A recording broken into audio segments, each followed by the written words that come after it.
Assalamualaikum dan salam Sarawakku sayang, bersama saya Nur Iqmal Hamjani. Tumpuan berita. Kedudukan keuangan negeri ini yang kukuh membolehkan Kerajaan Sarawak terus merancang dan melaksanakan pelbagai inisiatif untuk rakyat.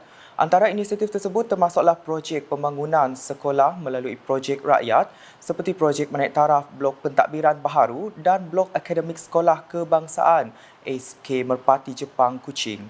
Premier Sarawak Datuk Patinggi Tan Sri Dr. Abang Abdul Rahman Zohari Tun Dato' Abang Openg berkata, projek-projek seperti ini akan membawa impak dan kesan yang besar kepada para pelajar, guru-guru, ibu bapa dan komuniti setempat dari segi kualiti pendidikan.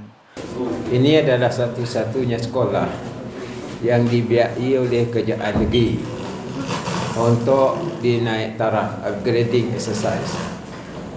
Dan sekolah ini sudah tentu akan mempunyai kemudahan-kemudahan yang kondusif kepada pembelajaran, kondusif to learning, dan juga memberi kemudahan kepada guru.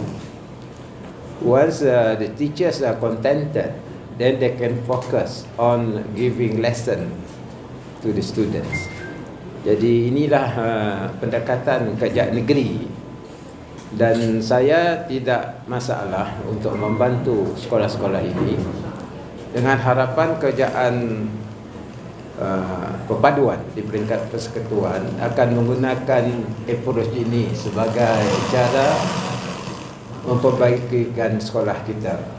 Beliau berkata demikian dalam sidang media selepas merasmikan blok pentadbiran baharu dan blok akademik sekolah tersebut yang dinaik taraf sekaligus menyaksikan simbolik penyerahan replika kunci oleh Pengarah Jabatan Kerja Raya JKR Sarawak, Insinyur Richard Tajan kepada Setiausaha Tetap Kementerian Pendidikan Inovasi dan Pembangunan Bakat MEITD Azmi Bujang di Kuching pada Rabu. Tambah Datuk Patinggi Tan Sri Abang Zohari, selain SK Merpati Jepang, antara sekolah yang turut dinaik taraf dan dilengkapi dengan kemudahan lift adalah SK Rakyat Jalan Haji Bol Hassan dan Sekolah Menengah Kebangsaan SMK Tun Abang Haji Openg. Terdahulu semasa berucap, Premier Sarawak turut menekankan mengenai pembangunan talent pipeline dalam bidang sains, matematik, kejuruteraan dan teknologi STEM bermula dari peringkat awal persekolahan. Menurut beliau, melalui sistem pendidikan yang berkualiti dan berasaskan STEM, maka Sarawak dapat mengembangkan modal insan dan tenaga kerja yang diperlukan untuk memacu kemajuan negeri ini pada masa hadapan. Bermakna mesti ada kefahaman dari sudut ilmu sains. Jadi sebabnya kita berkendakkan anak kita supaya faham dengan subjek STEM tu. Jadi kerja kita tu ialah mewujudkan anak kita yang mahir, pakar dalam subjek kita tu. Dan sudah tentunya berkendakkan penguasaan bahasa Inggeris selain daripada bahasa Malaysia. Jadi apa yang saya nak tekan situ, demikian kita jangan takut dengan STEM. Pelajaran engineering, matematik, sains. Kerana masa depan kita bergantung kepada keupayaan kita untuk memahami subjek-subjek yang berteraskan kepada sains. Manakala dalam program sama, Menteri Pendidikan, Inovasi dan Pembangunan Bakat Sarawak, Datuk Roland Sagah Wiin berkata, Kerajaan Sarawak telah menyalurkan peruntukan yang besar melalui projek rakyat untuk membangunkan sekolah-sekolah yang mempunyai keperluan mendesak untuk berpindah, membaiki atau membina bangunan atau fasiliti sekolah di negeri ini. Jelasnya, di bawah pimpinan Premier Sarawak, Kerajaan Sarawak telah meluluskan kira-kira 160 juta ringgit bagi melaksanakan projek-projek rakyat itu. Jadi antara projek-projek rakyat yang telah dilulus oleh Kerajaan Negeri Sarawak termasuklah projek SK Ulu Segan Bintulu dan SK Maludam Betong, SK Pulau Kuching, SK Penasu Daro dan SK Merpati Jepang yang bernilai lebih kurang ringgit Malaysia 160 juta keseluruhannya. Kesemua projek ini akan siap dalam masa 2 tahun. Beliau berkata demikian dalam teks ucapan yang dibacakan oleh Timbalan Menteri Pendidikan, Inovasi dan Pembangunan Bakat Sarawak, Datuk Francis Harden Hollis. Ujarnya lagi, MEITD telah dipertanggungjawabkan sebagai agensi klien bagi semua projek pembangunan sekolah di bawah Kerajaan Sarawak.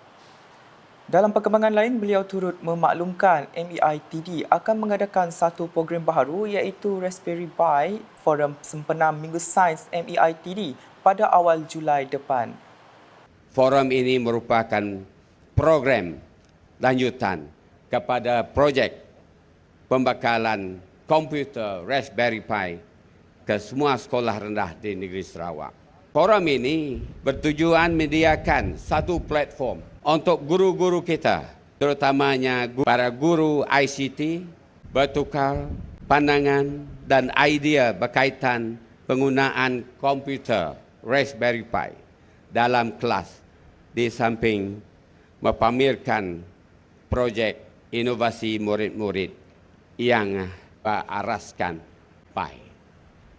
Sementara itu, Timbalan Premier Sarawak Dato' Amar Awang Tengah Ali Hassan mengadakan kunjungan hormat terhadap Menteri Hal Ehwal Luar Negeri II Brunei Darussalam Datuk Seri Setia Awang Eriwan Pehin Datu Pekemajaya Muhammad Yusof di Brunei Darussalam pada Rabu.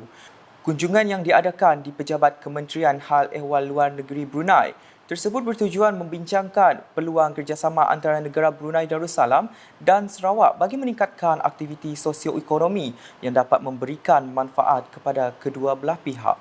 Antara perkara yang dibincangkan adalah berkaitan pembangunan lebuh raya Pen Borneo dan lebuh raya pesisir utara serta memudah cara pergerakan lintas sempadan termasuk kesediaan kerajaan Sarawak dalam membantu negara Brunei mencapai 10% sumber tenaga boleh diperbaharui. Hadir sama Setiausaha Kerajaan Sarawak Datuk Amar Muhammad Abu Bakar Marzuki, Timbalan Menteri Pengangkutan Datuk Hasbi Habibullah, Timbalan Menteri Industri Makanan, Komoditi dan Pembangunan Wilayah Sarawak Datuk Dr. Abdul Rahman Ismail, Ahli Parlimen Lawas Datuk Henry Sum Agong dan Ahli Dewan Undangan Negeri Batu Danau Adun Paulus, Palu Ngumbang.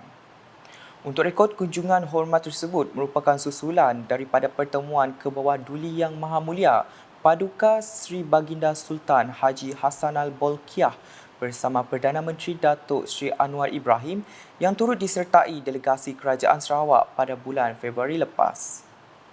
Manakala Pejabat Perdagangan dan Pelancongan Sarawak Stato Brunei akan memulakan operasi pada tahun ini.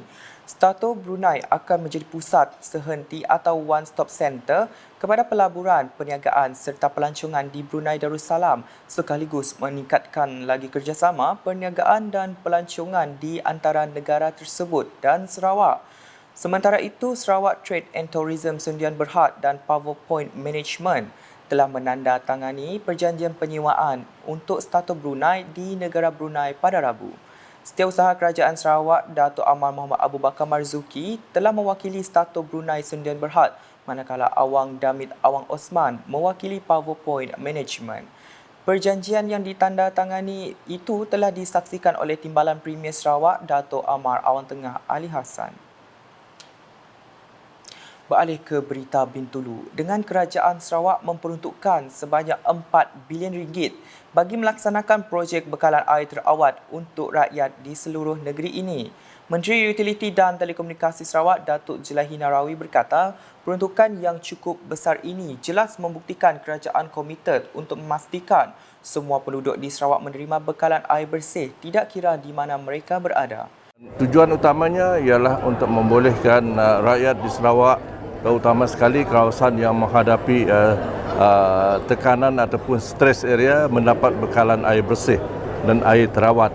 So we have been proactive in providing treated water to all parts of Sarawak. Beliau berkata demikian dalam sidang media selepas merasmikan sambutan Hari Air Sedunia peringkat negeri Sarawak pada Selasa.